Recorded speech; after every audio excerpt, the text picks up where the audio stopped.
اور بڑے افسوس سے کہنا پڑتا ہے کہ یہ باتیں ہمیں ان علماء حضرات نے بتانی ہوتی ہے، لیکن یہاں پر علماء حضرات کو میں بتا رہا ہوں۔ تو وہاں پر مولانا صاحب جو ہے سب سے پہلے چاچے مامے کا نام لکھتے ہیں اور پھر خود بغل میں رجسٹر مار کے ٹک ٹک جا رہے ہوتے ہیں۔ ہماری شادیوں میں ایک عام سا معاملہ یہ دیکھا گیا ہے، یہ جو میں بات کرنے جا رہا ہوں یہ کچھ لوگوں کو بڑی ناگوار گزرے گی، کیونکہ میں نے جو مولوی صاحب کا جو نکاح خوان جو ہمارا ہوتا ہے اس کے جو مطلب میں نے باتیں بتائیں تو لوگوں نے اس پر بلیو نہیں کیا، اور لوگ کہتے ہیں کہ یہ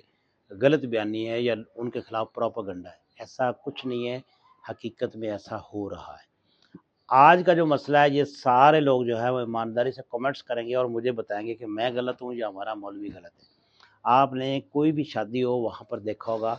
کہ جب نکاح کی تیاری ہو رہی ہوتی ہے، لڑکے والے بھی موجود ہوتے ہیں، لڑکی والے بھی موجود ہوتے ہیں، تو مولانا صاحب سے کہا جاتا ہے کہ مولانا صاحب بسم اللہ کرے یا شروع کرے،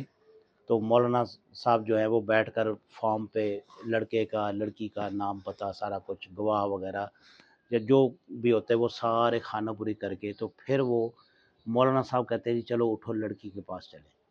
تو میرا یہ ماننا ہے کہ مولوی صاحب جو ہوتے ہیں ان کے لیے وہ جو بیٹی ہوتی ہے جس کی شادی ہوتی ہے وہ بالکل نامحرم ہوتی ہے، اور مولانا صاحب کا اس کے سامنے جانا کسی صورت بھی جائز نہیں ہے۔ اور بڑے افسوس سے کہنا پڑتا ہے کہ یہ باتیں ہمیں ان علماء حضرات نے بتانی ہوتی ہے، لیکن یہاں پر علماء حضرات کو میں بتا رہا ہوں۔ یہ علماء حضرات بہت کم، میں نے ایک یا دو ایسی شادیوں میں دیکھا ہے کہ وہ جو مفتی صاحب تھے جو نکاح خوان تھے انہوں نے کہا کہ میرے لیے وہ بیٹی کی حیثیت رکھتی ہے لیکن وہ میرے لیے نامحرم ہے، میں اس کے سامنے نہیں جاؤں گا۔ اس بچی کا بھائی کوئی چچا ماموں یا کوئی قریبی کوئی ایسا شخص ہو، وہ جا کر اس سے ایجاب و قبول لے لے اور اسی طرح مجھے آ کر بتا دے۔ اب اس میں بہت سارے ایشوز ہیں، کچھ لوگ کہتے ہیں جی وہ غلط بیانی ہو سکتی ہے،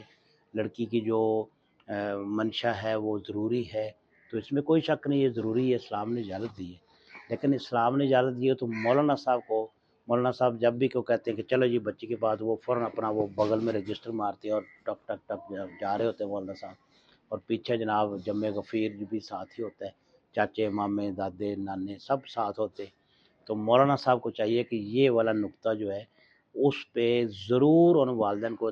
آگاہ کریں اور ان کو بتائیں تاکہ لوگوں کو مسئلے مسائل سمجھ آئیں۔ ہمیں یہ جو جتنے بھی ہمارے دوسرے جو غیر ضروری کام ہے جو اسلام میں ہم نے ڈال لیے، ان سے بہتر ہے کہ ہمیں اصل مسئلے مسائل بتایا جائے، اور مولانا صاحب جو ہیں انہوں نے ہی اسلام کی تبلیغ کرنی ہوتی ہے، انہوں نے لوگوں کو اسلام کے مسئلے مسائل سمجھانے ہوتے ہیں۔ تو یہ والی بات جو ہے بہت ہی غلط ہے، اور کوئی بھی عالم دین میری اس بات کو غلط ثابت کرے کہ میں غلط کہہ رہا ہوں، اگر وہاں پر جانا بھی ہو مجبوری ہو تو پھر اس کا طریقہ بھی یہ ہے کہ پردے میں رہا جائے، مولانا صاحب جو ہے وہ سائڈ پر بیٹھ کر تو وہ ان سے بات کرے یا وکیل،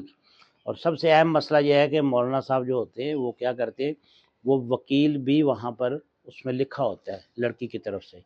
تو وکیل کا مطلب یہ ہوتا ہے کہ جو وہ بولے گا وہ دلہن کی زبان ہوگی، یا تو پھر وکیل لکھا ہی نہ کرے۔ یہ ایک قانونی معاملہ ہے،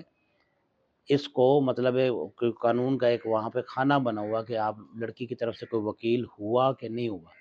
تو وہاں پر مولانا صاحب جو ہے سب سے پہلے چاچے مامے کا نام لکھتے ہیں اور پھر خود بغل میں رجسٹر مار کے ٹک ٹک جا رہے ہوتے ہیں، تو یہ بالکل ہی غیر مناسب ہے، غیر شرعی ہے، اور اس پہ بالکل کسی صورت بھی کمپرومائز نہیں ہونا چاہیے۔ تو علماء حضرات بتائیں گے کہ میری بات ویلڈ ہے یا یہ والی بات میں غلط کر رہا ہوں، اچھے کمنٹس کریں گے تو پھر مجھے سمجھ آئے گی۔ بہت شکریہ۔